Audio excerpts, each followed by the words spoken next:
हमारे YouTube channel start दिमागी कसरत में आप सभी को आज हम एक मैथमेटिक्स का छोटा सा टॉपिक लेके आए हैं, संख्याओं की जानकारी। संख्याओं की जानकारी होना बहुत ही ज़रूरी है हमारे मैथमेटिक्स के लिए। जैसे कि हम पहले जानेंगे प्राकृतिक संख्या के बारे में। प्राकृतिक संख्या, तो प्राकृतिक संख्या होती क्या है? जिसे ईश्वरीय ने जन्म दिया, जिसे ईश्वरीय के द्वारा जन्म माना जाता है उसे हम प्राकृतिक संख्या कहते हैं। जैसे 1, 2, 3, 4, 5, 6, 7, 8, 9, इस तरह से 9 तक जाने के बाद संख्या समाप्त हो जाती थी, तो इसे हम प्राकृतिक संख्या कहते हैं। लेकिन जब जीरो की शून्य की खोज की गई गणितज्ञों के द्वारा, तो वह पूर्ण संख्या हो गई। जैसे कि अगर शून्य आई तो 10 का आविष्कार हुआ, 11, 12, 20 हुआ, 30 हुआ। इस तरह से आप कह सकते हैं 1 से लेकर 9 तक को हम प्राकृतिक संख्या कहते हैं। और जब इसमें जीरो को ऐड कर दिया जाए, 0, 1, 2, 3, 4, 5, 6, 7, 8, 9, तो ये आप एक पूर्ण संख्या बन गए। जीरो की सहायता से आप 10 बना सकते हो, 20 बना सकते हो, 10 बनने के बाद 11, 12, 13 इस तरह से बन सकती है। जब आपसे कोई पूछे कि प्रथम 15 प्राकृतिक संख्या बताइए, तो 1 से लेकर 15 तक बताओगे। जब आपको कोई कहे प्रथम 10 पूर्ण संख्या बताए, तो आप 0 से लेके 9 तक बताओगे, क्योंकि यहाँ 0 से स्टार्ट। पूर्ण संख्या में 0 से स्टार्ट होगा, प्राकृतिक संख्या में 1 से स्टार्ट होगा। ये हुई आपकी प्राकृतिक संख्या, ये हुई पूर्ण संख्या। तीसरा हम पढ़ेंगे भाज्य संख्या। भाज्य संख्या, तो भाज्य संख्या का मतलब वैसी संख्या जिसका कम से कम 2 से अधिक गुणनखंड हो, यानी कि 2 से अधिक संख्याओं से उसमें भाग लगे, उसे हम भाज्य संख्या कहते हैं। जैसे एग्जांपल आप ले लो 4 में आप भाज्य लगा, इसमें क्या क्या से डिवाइड होगा ये, तो ये 1 से भी होगा, 2 से भी होगा, 4 से भी होगा। 1, 2, 4 इसका गुणनखंड है।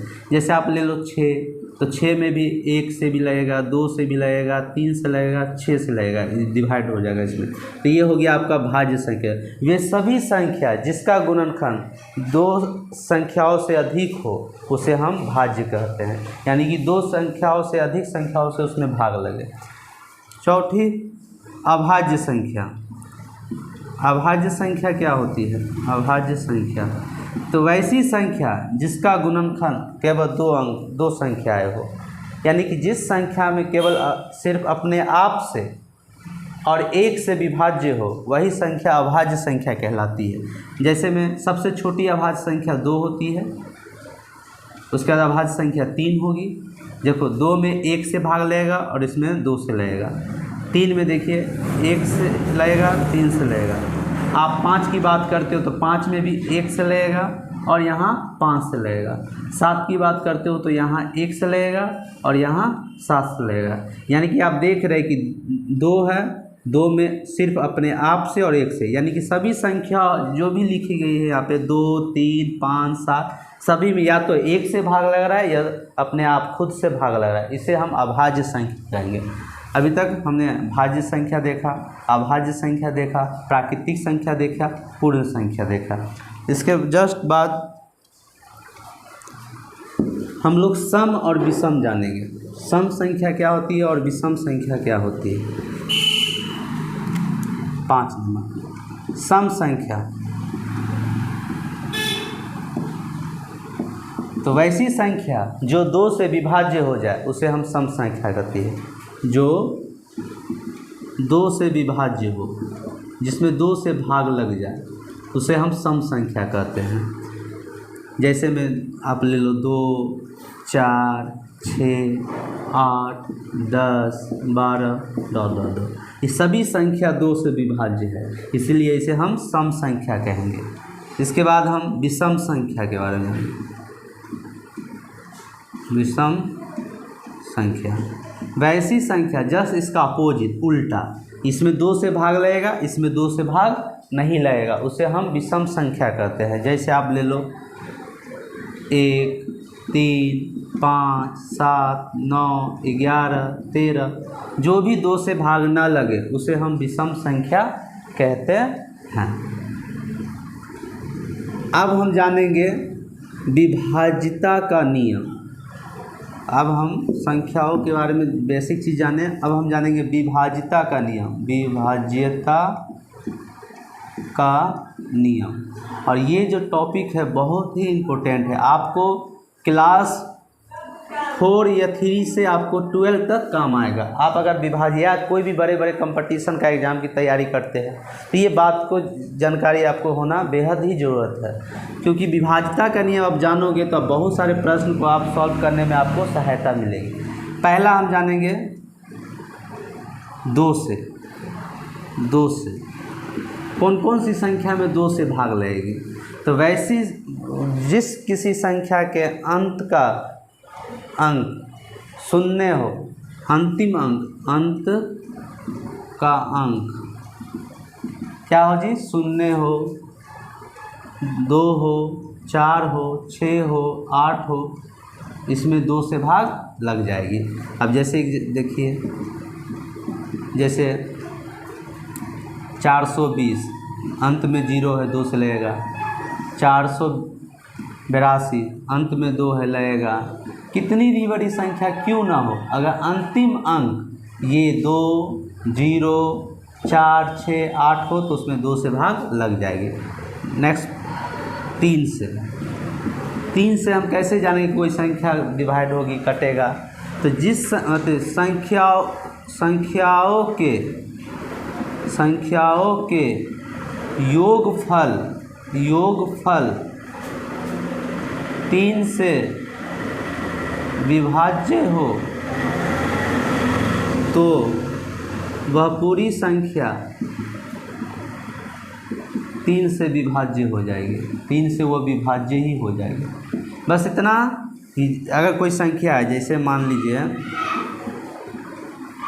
ये 645 है और आपको 3 से देखना कि 3 से इसमें विभाज्य होगा कि नहीं होगा, तो देखो इसको आप ऐड कर लो। जैसे 6 है प्लस 4 है प्लस 5 है, 6, 4, 10, 5, 15 को आप 3 से कट करो, 3, 5, 15, 5 हो गया। इसका मतलब ये 3 से लग जाएगा, कट जाएगा।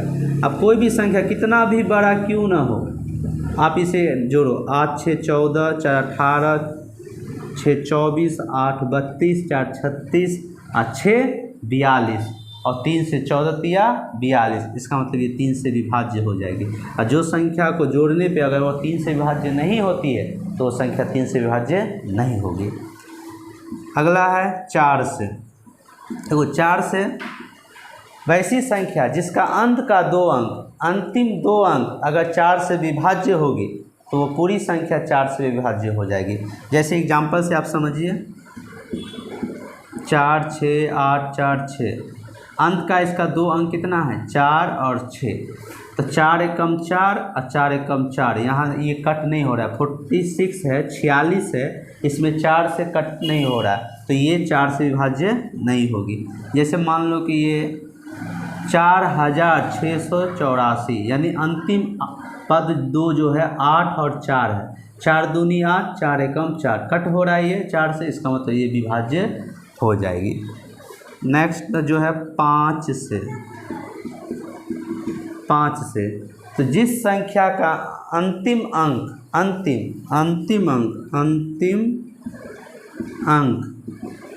0 या 5 हो तो वह 5 से विभाज्य हो जाएगी।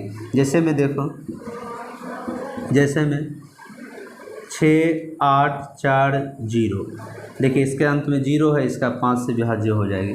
6, 4, 8, 4, 6, 5, इसके अंत में 5 है, ये 5 से विभाज्य हो जाएगी। जैसे ये लिख दिए 644, इसके अंत में 4 है तो ये 5 से विभाज्य नहीं होगी। नेक्स्ट इसको आप लोग स्क्रीनशॉट ले लेना या नोट कर लेना कॉपी में।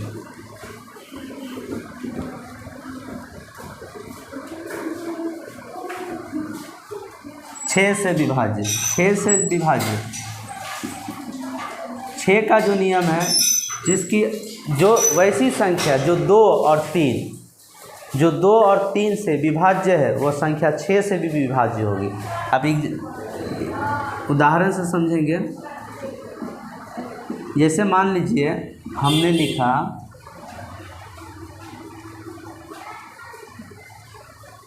4662, अगर हमें पूछा जाए कि ये 6 से विभाज्य है तो हमने क्या बताया, 6 से वही संख्या विभाज्य होगी जो 2 और 3 दोनों से विभाज्य हो। तो 2 का नियम क्या कहता है, अंतिम अंक या तो 0, 2, 4, 6, 8 होते, यहाँ 2 दिखा, यानी कि ये 2 से विभाज्य है। अब हम 3 से देखते हैं, 3 का नियम क्या है, तो 6, 4, 10, 16, 17, 18 और 18 3 से भी कट रहा है, तो इसका मतलब ये 6 से विभाज्य हो जाएगी। आप देखो, अब 464, अब ये 6 से विभाज्य है, तो हम इसे देखने के लिए पहले हम 2 से देखेंगे। तो 2 से तो ये कट रहा है, क्योंकि इसके अंत में क्या है, 4 है, ये 2 से कट रहा है। लेकिन आप देखेंगे 3 से कट रहा है, तो 3 का नियम क्या है, इसको ऐड करना पड़ेगा, जोड़ना। 6, 4, 10 और 4, 14 3 से विभाज्य नहीं हो रही, यानी कि ये न 2 से तो विभाज्य हो रही है, लेकिन 3 से विभाज्य नहीं हो रही है। इसका मतलब ये 6 से विभाज्य नहीं होगा। नेक्स्ट जो है 7 से। आप बताइए 7 से विभाज्य कैसे जानेंगे, जो संख्या लगातार 6 बार आवे, मतलब वैसी संख्या 7 से विभाज्य होगी जो जिसका डिजिट 6 बार हो।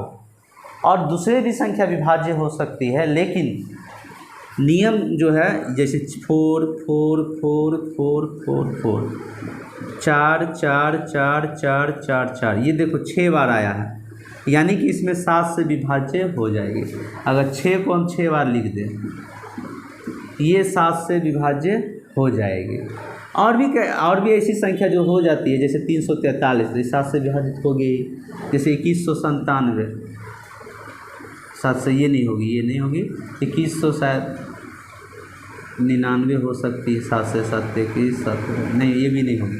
मतलब बहुत सारी संख्या 7 से विभाज्य हो जाती है, लेकिन नियम जो है वो लगातार 6 बार आपको दिखे तो 7 से विभाज्य हो जाएगी। 8 से वही संख्या विभाजित होगी जिसका अंतिम 3 अंक 8 से विभाज्य हो। जैसे मान लो, जैसे मैं देख लो, ये कोई संख्या हमने लिखा, बहुत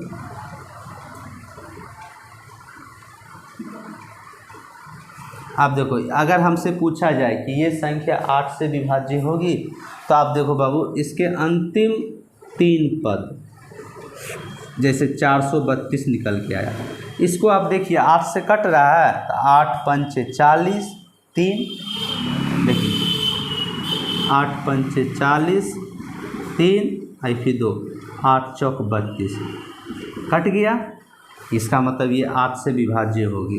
अंतिम 3 ही पद देखना, कितना बड़ा भी संख्या क्यों ना हो। जैसे देखो इतना बड़ा संख्या हमने लिखा और इसका अंतिम 3 पद देख लो, इसमें 8 से भाग लगेंगे, 8 8 64 कट गया, 2 नहीं लगा, इसका मतलब इसी 8 से विभाज्य नहीं होगी। 8 तक हो गया। अब हम देखेंगे 9 से।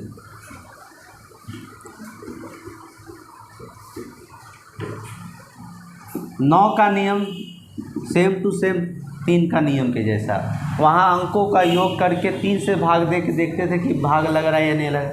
यहाँ हम अंकों को योग करके 9 से देंगे, अगर वो कट गया तो वह संख्या 9 से विभाज्य होगी। जैसे मैं देखो, जैसे ये संख्या हमने लिखा और 3 के लिए हम 3 का जांच करते थे, 9 के लिए हम 9 का जांच करते, पहले तो इसको जोड़ना पड़ेगा ही। 9 8 17 4 21 6 27 8 35 4 39, 9 से कभी नहीं कटने वाला है 39, इसका मतलब ये 9 से नहीं विभाज्य होगी। जैसे आप देखो इसको जोड़ते 6 4 10 5 15 6 21 6 27 9 तिया 27, इसका मतलब ये 9 से कट जाएगी। इसी तरह आप देख सकते हो खुद ट्राई करके बहुत सारे क्वेश्चन पे। 10 से जिस संख्या का अंतिम अंक 0 हो, शून्य हो, क्या बोले, जिस संख्या का अंतिम अंक 0 हो, शून्य हो, वह 10 से विभाज्य हो जाएगी। जैसे देख लो, बहुत कोई भी संख्या लिख लो, यहाँ 0 आ गया यानी 10 से भाग लग जाएगी। ये संख्या देख लो, यहाँ 0 आ गया, 10 से भाग लग जाएगी। 11 से, अगर आप 11 तक का विभाज्यता का नियम जानते हो तो बड़े बड़े संख्या को भी आप 25 से, 28 से, 30 से आप जांच कर सकते हो। 11 से, जैसे मान लो कि कोई संख्या हम लिखते हैं, इसको आप एग्जाम्पल में ही समझो। अगर हमसे कोई पूछे कि ये 11 से विभाज्य होगी, तो इसके लिए देखना, गौर से देखना कैसे क्या करें। विषम करके, मतलब एक के बाद एक को छोड़ के दूसरे को ऐड करना है। यहाँ पहले 4 है, 4 के बाद 6 था, तो 6 को नहीं लिए, 8 को लिए, फिर 8 के बाद 4, फिर 1 को छोड़ दिए, फिर 2 को लिए, यानी कि 4 + 8 + 2, इसको जोड़ देंगे और फिर जो शेष बचा उसको जोड़ेंगे, इसको जोड़ेंगे, फिर 10 हुआ। अब देखो 8 4 12 और 2 14, और 14 में से 10 को घटाएंगे, यहाँ पे 4 बचा। अगर घटाने पर यहाँ पे 0 या 11 आता तो ये संख्या 11 से भाग लग जाती, लेकिन ऐसा नहीं हुआ, यहाँ पे 4 आया तो ये 11 से भाग नहीं लगेगी। लेकिन इसी में थोड़ा हम चेंजिंग करते हैं, आप देख,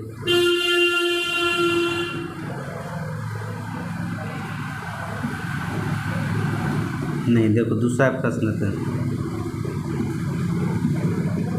आप देखो एक, अब इसका देखो कैसे हल करेंगे। 7 और 7 में 4 जोड़ेंगे, 7 + 4, या 8 में 3 जोड़ेंगे तो 11, 8 + 3, यहाँ 11 और यहाँ 11, यानी कि यहाँ 0 बचा। तो इसका मतलब क्या है, ये 11 से विभाज्य हो जाएगी। या 11 भी बचता तो 11 से विभाज्य हो जाएगी। अभी तक आप लोगों ने देखा कि 2 से लेके 11 तक की संख्याओं का विभाज्यता का नियम, कि आप कैसे जानो कि 2 से लेके 11 तक की संख्याओं विभाज्यता का नियम सीखे। और आप 1-2 क्वेश्चन हम यहाँ पे पूछता कैसे एग्जाम में या कभी भी आपको जांच के लिए, अगर बाय द वे आपको मान लिया जाए कि आपको दिया जाए 4 6, यहाँ पे ए दे दिया जाए, 6 दे दिया, आपसे पूछा वह कौन सी सबसे छोटी संख्या है जो ए के स्थान पर रखने पे वह 3 से विभाज्य हो जाएगी।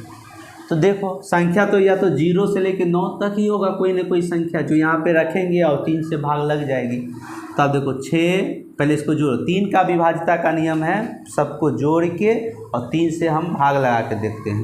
तो देखो 6 और 6 12 और 4 16, यानी कि 16 हो गया, और प्लस ए है, यानी कि क्या मान रखे ए का और जो इसमें जोड़ लेने पर वह 3 से कट जाए।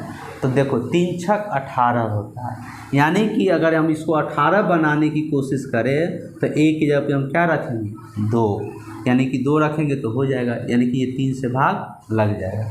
अगर इसी को हमको 9 से पूछ देता कि बाबू यहाँ पे हम क्या रखें छोटी संख्या जो 9 से कट जाए, तो फिर भी 2 ही होगा, क्योंकि 9 दूनी भी 18 होता है, तो यहाँ पे 2 ही लिखेंगे ए का मान। एक बात और, अब आप बताओ कि क्या कोई संख्या अगर 3 से विभाज्य है तो क्या वह 9 से विभाज्य होगी?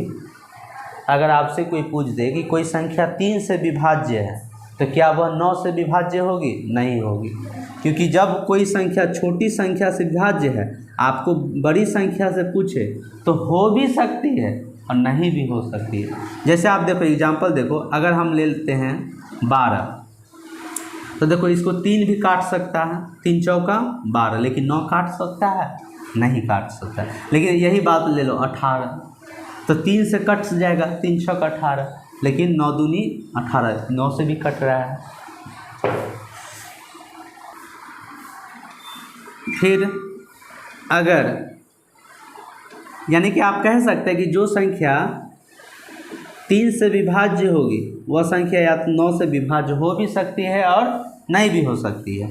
लेकिन अगर कोई संख्या 9 से विभाज्य है तो वह संख्या एकदम 3 से विभाज्य होगी ही होगी। जैसे मान लीजिए 9 पहले लीजिए और 3 बाद में लीजिए। जैसे मान लो कि 81 है, पहले 9 से कट रहा है, ये 3 से कटेगा ही, क्योंकि 9 का ही तो 3 गुणनखंड है, इसलिए। चलो ठीक है, ये आपने 3 और 9 के बीच डिफरेंस देखा। फिर हमने वही बात है 2 और 4 के बीच भी अगर कोई संख्या 2 से विभाज्य हो रही है तो 4 से हो भी सकती है और नहीं भी हो सकती, लेकिन जो संख्या 4 से विभाज्य हो रही है तो वो 2 से हमेशा विभाज्य होगी। इस तरह से आप किसी भी, ये आपका जो है विभाज्यता का नियम, अगर बाय द वे कोई बच्चा एलसीएम बना रहा है तो एलसीएम में हेल्पफुल होगा, वो जान जाएगा कि हाँ गलती नहीं करेगा, 3 से जांच के ये मालूम कर लेगा कि इसमें 3 से कट होने वाला है। कोई बच्चा अगर भाग बना रहा है तो उसमें उसको मालूम है कि कितना से अंक कटेगा।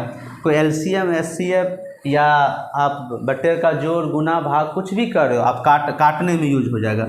अब मान लो कि यहाँ पे 125 है, यहाँ पे ऐसे है, यहाँ पे 3 है, तो आप देख सकते हो 3 से कौन कटने वाला है। बहुत सारे यूज करो, इसलिए विभाज्यता का नियम आपको आना चाहिए। वीडियो अच्छा लगा हो तो लाइक करें, सब्सक्राइब करें हमारे चैनल को और शेयर भी करें। धन्यवाद।